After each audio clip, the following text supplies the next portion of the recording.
Oi, pessoal, tudo bem? Hoje a nossa aula é sobre desmontagem. Vamos ver o que é isso?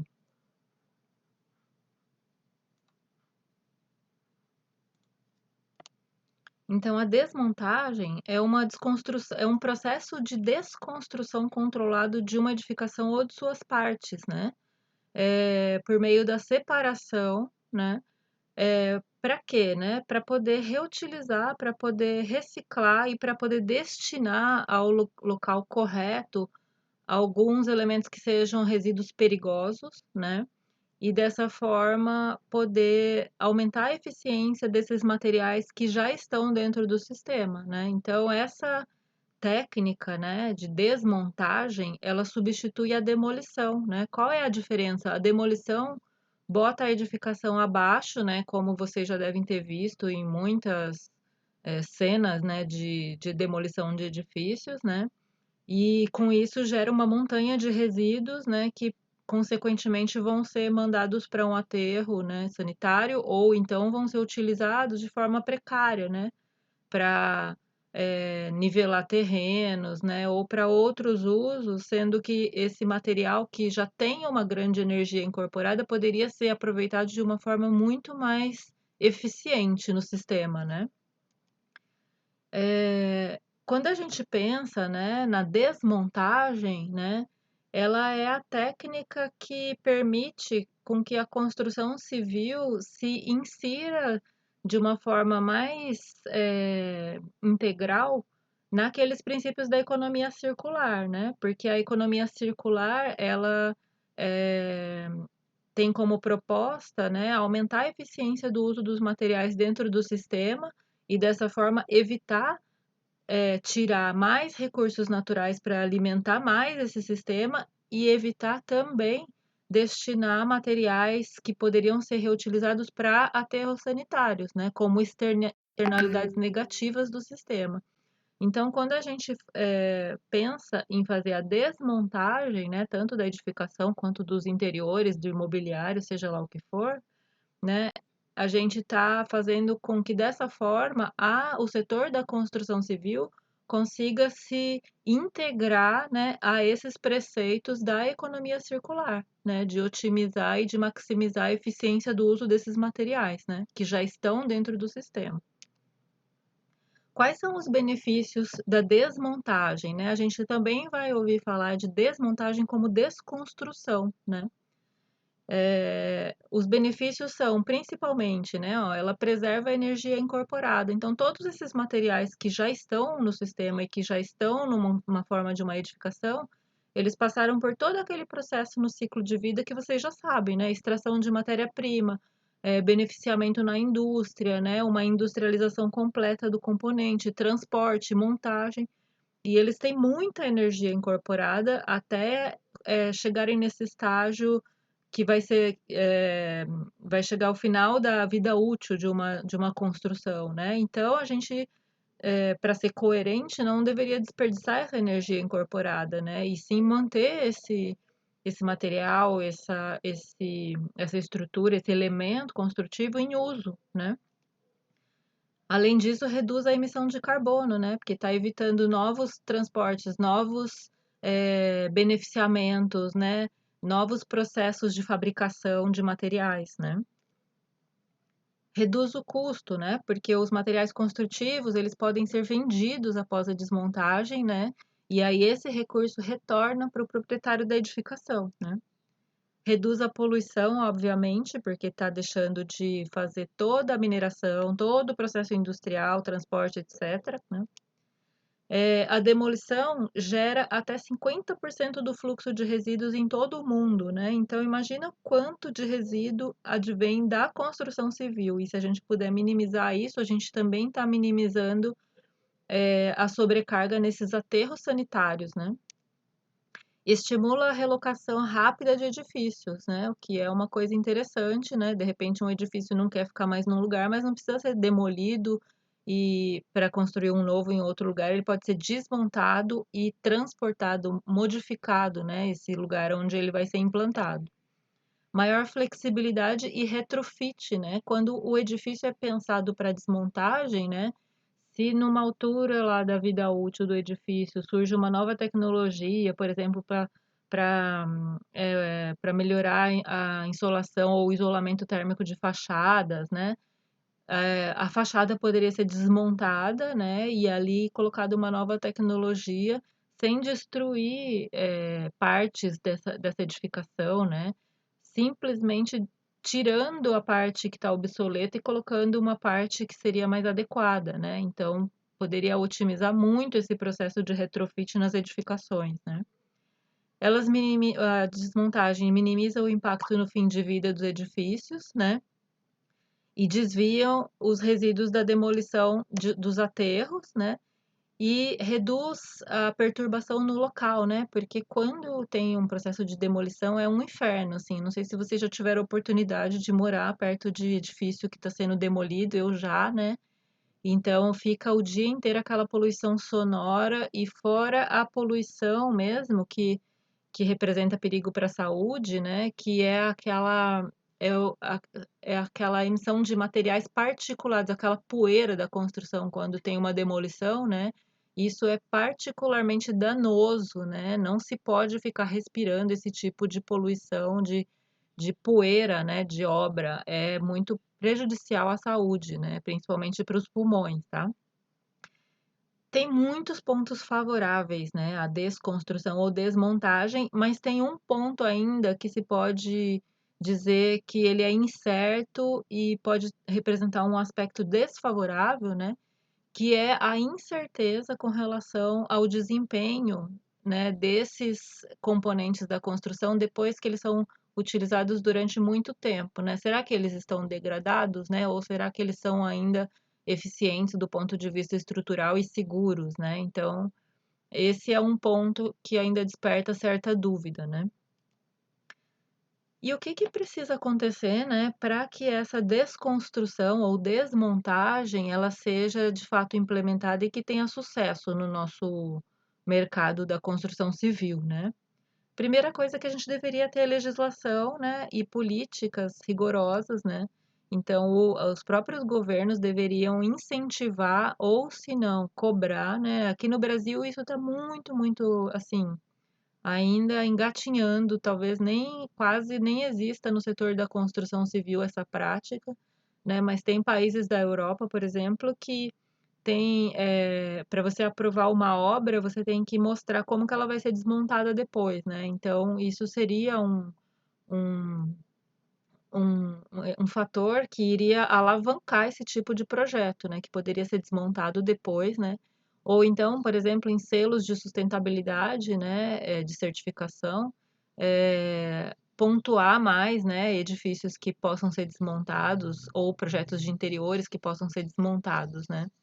Depois, né, é necessário pensar no processo de projeto de desconstrução e que competências são essas, né, para a gente desenvolver, né, assim como aquelas pessoas que vão estar tanto na montagem, depois quanto na desmontagem, né, o que que elas precisam saber para poder desenvolver todo esse processo, né.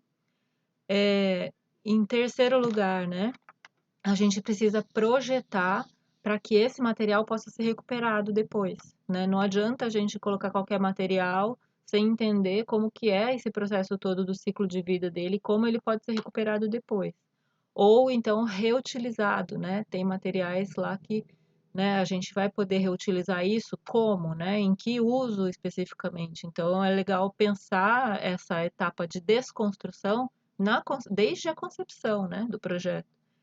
E aí pensar também em projetos para flexibilidade da construção, né? Essa coisa de montar e desmontar, de ser modular, de poder aumentar ou diminuir conforme a necessidade, né? Então, o que que é necessário fazer, né, para a gente praticar a desmontagem, né? A gente precisa projetar para isso, né? Sem projetar para a desmontagem, a gente não vai conseguir chegar a esse resultado, né? Então, por exemplo, quando tem um tipo de. Aqui só uma ilustração, né? Pensando, foi um caso específico, é uma dissertação de mestrado, né? Na qual o estudante, o pesquisador, desenvolveu um projeto em AutoCAD pensando nas etapas da desmontagem de um objeto simples, né? Mas quando a gente pensa, por exemplo, né, em estruturas de uma edificação que são moldadas, concreto moldado em loco, né, aquilo nunca vai poder ser desmontado, porque aquilo não é peça solta, né? Se for aquele tipo de estrutura que é uma engastada na outra laje, engastada no pilar, né, nunca vai poder ser desmontado, né? Para ser desmontado, tem que ser encaixado, né? Ou então unido por meio de conexões que possam ser separadas facilmente depois, né? Então isso tudo a gente tem que pensar a parte do projeto, né? Não depois que a coisa já está construída, de um modo que não é possível tirar partes sem danificar o todo, né? Quando a gente pensa, né, assim, na edificação como um todo, né, e como que seria benéfico a gente pensar num processo de desmontagem, né? Ou de desconstrução, né? Eu vou falar para vocês um pouquinho dessa questão da vida útil, das camadas da edificação, para a gente entender assim, a importância disso, até principalmente no design de interiores, né? Então, ó, quando a gente pensa aqui na vida útil do terreno, o terreno a vida útil dele é a vida útil da Terra, né? Então, são eras geológicas, nunca tem fim, né?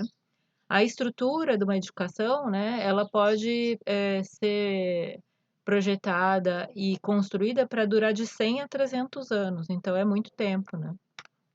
A envoltória, né, que eles chamam de skin, que, né, a envoltória da edificação pode ser projetada e construída para durar de 40 a 100 anos, né? Depois disso já vai precisar fazer uma recuperação, uma restauração, né, reparos, etc., ou uma reforma completa mesmo, né? As divisórias e o espaço interno, né? Ele pode ser projetado e construído para durar de 10 a 30 anos, né? Aqui é que a coisa mais toca, né, aos designers de interiores, né? Que são a parte do projeto de interiores em si, né? Que tem previsão para durar de 1 a 10 anos, né? Eu acho que essa é uma visão muito, assim, norte-americanizada, né?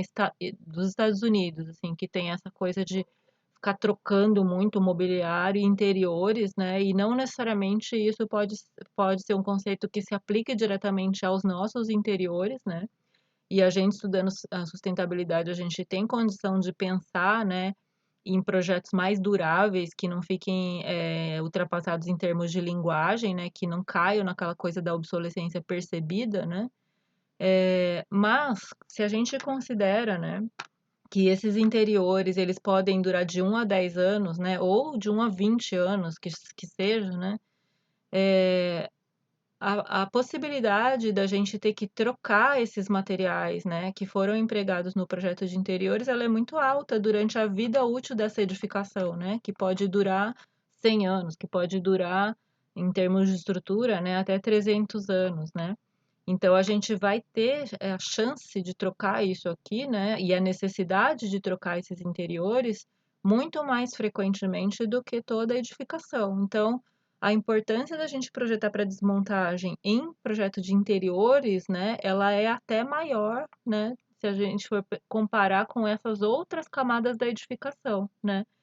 Se a cada 10 anos a gente vai trocar interiores ou 20 anos, né, então seria muito benéfico a gente poder reutilizar, reaproveitar, reciclar esse material que foi utilizado nesses projetos, né? E seria até muito mais necessário, né, pela quantidade de vezes, a gente pensar em desmontagem nesses projetos, né? E aqui, por último, né, as coisas que podem durar meses, né? A gente sabe que não, né? A gente quer que as coisas durem muito mais que meses, né? Mas talvez seja uma concepção meio, né, do hemisfério norte, né, que é muito mais consumista do que o hemisfério sul, né? Eu separei para vocês 10 princípios que são mais aplicáveis diretamente ao design de interiores para a gente pensar quais são os recursos, né, que a gente pode utilizar se a gente quiser pensar na desmontagem mesmo, né? E aí tem vários itens aqui, né, nesses 10 pontos, 10 princípios de projeto, né, que são muito relacionados com a economia circular, que vocês já estudaram, né? Então, o primeiro deles, ó, minimizar o número de diferentes tipos de materiais, né? Quanto menos tipos de materiais, menor vai ser o trabalho para destinar isso corretamente, né? Se eu tenho muitas superfícies, muitos elementos em madeira, né, toda essa madeira vai ser destinada para um lugar só, né? Agora, se eu tenho um pouquinho de madeira, um pouquinho de metal, um pouquinho de plástico, um pouquinho de não sei o que lá, vai ser muito mais trabalhoso no final eu fazer essa destinação correta, né? Então, reduzir o tipo os tipos diferentes de materiais, né, ó, para simplificar o processo de triagem durante a desmontagem e reduzir o transporte para locais diferentes de reciclagem, pois resulta em maiores quantidades de cada material, né? O segundo princípio, evitar materiais tóxicos e perigosos, né? A economia circular, ela abole, né, esse tipo de material, então não se certificam projetos que sejam compostos por materiais tóxicos, né? Por quê, né? Porque se a gente vai querer reutilizar ou reciclar isso depois, né? A toxicidade do material já representa um problema, né? E se esse material vai ser destinado a aterro, representa outro problema, né? Porque ele vai continuar intoxicando solos, águas, etc, né? Então, evitar materiais tóxicos e perigosos, né, para reduzir o potencial de contaminação que estão sendo separados para reciclagem, né, ali no próprio manuseio, né, e vai reduzir o potencial de riscos para a saúde que poderiam desencorajar a desmontagem. O terceiro princípio, evitar materiais compósitos e evitar fazer subconjuntos inseparáveis a partir do mesmo material. Lembram dessa história dos materiais compósitos ou compostos, né? Aqueles materiais mistos que a gente não consegue depois separar entre o ciclo técnico e o ciclo biológico, né, na economia circular, né? Então, esse tipo de material compósito ou composto ou misto, né? O que que vai acontecer ao final da vida útil dele? Ele não é reciclável, né? Ele vai diretamente para o aterro sanitário, né? E é isso que a gente não quer. Então, evitar projetar com esse tipo de material, né? Material colado, né? Material que tenham substâncias mistas ali, né? Ou então, né, esses subconjuntos inseparáveis a partir do mesmo material, né? Que o que que é isso, né? São peças que você não consegue desmontar uma da outra para substituir em caso de que uma fique danificada, né? Porque se eles são inseparáveis, você vai ter que substituir o conjunto todo. Muitas vezes é mais complexo do que eu substituir uma peça, um elemento simples, né? Então, para que que é isso? Para evitar que uma grande quantidade de um material passível de reciclagem seja desperdiçado por uma pequena quantidade de um material estranho que não possa ser facilmente separado. A gente já viu lá na economia circular, aqui na desmontagem a gente está retornando a ver, né? E isso faz total sentido, assim, em termos de sustentabilidade, né? Depois, evitar acabamentos secundários para materiais. Quando a gente põe acabamentos secundários, a gente está criando materiais mistos, né? Porque isso vai ser muito difícil de separar depois na hora de uma reciclagem, né? Ou na hora de uma reutilização, ou na hora da desmontagem. Quando a gente pensa até mesmo numa parede de tijolos, né? Eu mesma já desmontei uma parede de tijolos num apartamento meu, né? E a gente tirou tijolo por tijolo, né? Alguns quebraram, pouco, sei lá, tipo 5 tijolos quebraram, né? Mas deu para desmontar a parede inteirinha de tijolos, porque não tinha reboco, né? Não tinha revestimento nenhum nessa parede, era o tijolo é, aparente, né? Então foi possível tirar um por um daqueles tijolos e vender depois, né? Então, quando a gente tem esses acabamentos secundários, esse processo fica mais dificultado, né? E a gente pode tirar proveito, tirar partido estético também, né, da característica própria do material, né? Isso é muito interessante. Na verdade, é um princípio que a arquitetura valoriza muito, né? Mostrar a verdade dos materiais, né? É chamado, né? Então, para evitar que tais revestimentos contaminem o material de base e tornem a reciclagem difícil, né? Sempre que possível, utilizar materiais que fornecem seu próprio acabamento adequado ou usam acabamentos mecanicamente separáveis, né? Que a gente pode separar simplesmente desconectando, né? E sem a necessidade de ter algum elemento químico para separar, ou então, se na separação, né, o acabamento vai acabar destruindo uma parte daquele material que poderia ser completamente aproveitável, né? Quinto ponto, fornecer identificação padrão e permanente de tipos de materiais, né? Muitas vezes a gente vai projetar com um material que é um material que é industrializado e tem algum processo tecnológico que é novo e tudo, e não se conhece direito a origem, né? Mas o interessante em projeto seria a gente ter um arquivo que a gente entregasse para o cliente, dizendo especificamente o que que é a composição de cada material daquele ambiente, para que no final, se fosse necessário desmontar, reciclar, reutilizar, né, fosse possível ter essa noção completa, né, do que se pode fazer com cada tipo de material que está na obra, né? Seria muito interessante isso. Não precisa ter uma etiquetinha no móvel em si, no elemento em si, né? Mas a gente poderia pensar num sistema mais inteligente de ter, sei lá, como chama aquelas coisas digitais que o celular lê, né? E é um código lá e vem todas as informações, né, do tipo de material. A gente poderia começar a pensar num sistema assim, seria muito eficaz, né? Depois o sexto princípio aqui, ó, usar conexões mecânicas em substituição a adesivos e colas químicas. Olha que interessante, né? Cada um desses móveis aqui, ó, não tem, na verdade, eles não são móveis colados, né? Esse aqui, por exemplo, né, olha, o encaixe de todas as peças aqui dessa mesa, né, ele é nas próprias peças, não tem nenhum outro elemento. Então, assim, olha, a trava da mesa, né, encaixa aqui nas pernas, né? E aqui tem uma travinha que prende esses dois elementos aqui, e o tampo por cima, né? Olha essa que simples esse projeto dessa mesa, né? Com duas pernas que na verdade são duas chapas de madeira, né? E três elementos que prendem essas duas chapas e criam um plano de apoio para essa chapa de vidro aqui, né? Então, nossa, como é simples esse projeto e fácil de desmontar depois, né? A mesma coisa aqui está mostrando nessa cadeira, né? A cadeira com as peças todas parafusadas, né? Então aqui está mostrando as diferentes partes da cadeira, né? E os parafusos aqui. Então seria muito fácil de desmontar ou de substituir peças caso alguma se danificasse, né?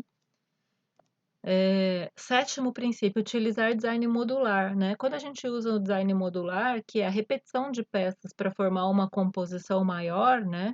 É muito fácil da gente articular isso de outras formas, então a gente ganha em flexibilidade, né? Porque a gente pode construir um elemento vertical, um elemento horizontal, a gente pode construir apoios para superfícies de trabalho.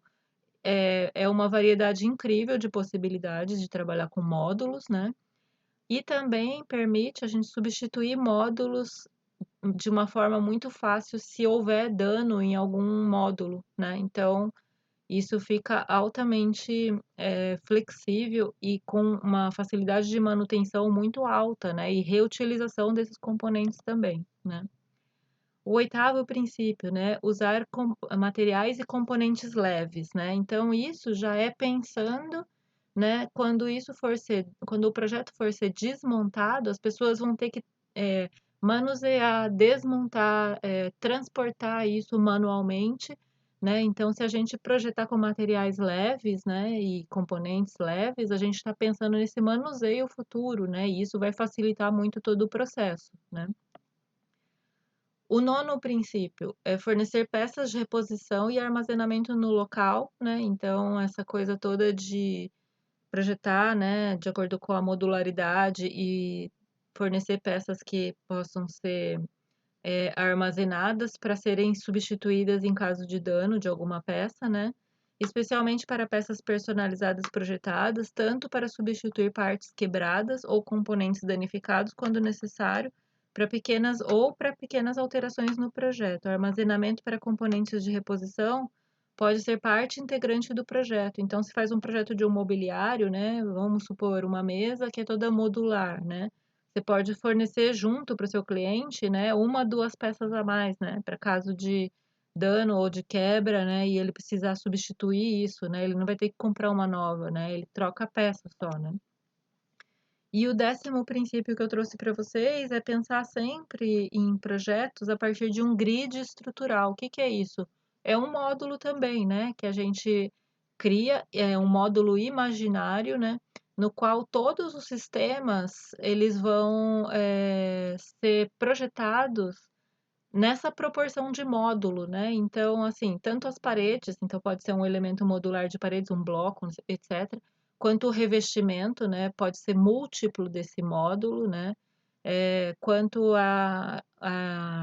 as instalações hidráulicas e elétricas, né? Sempre dimensionadas de acordo com essa modulação, porque tudo que for fazer de reforma, de reparo, etc., fica tudo muito mais simples, né? Porque você vai saber exatamente aonde está, né? E você vai saber exatamente as dimensões que você precisa de um material novo para substituir um material que possa ter sido danificado, né? Ou que você tem a necessidade de substituir, né? De repente um sistema. Então, pensar em grid, né? Aumenta a eficiência nessa substituição ou nessa desmontagem, porque os elementos são todos múltiplos de um certo número, né? E esse grid, ele é uma rede imaginária, né? É uma rede que não existe fisicamente, ele só existe na modulação, né?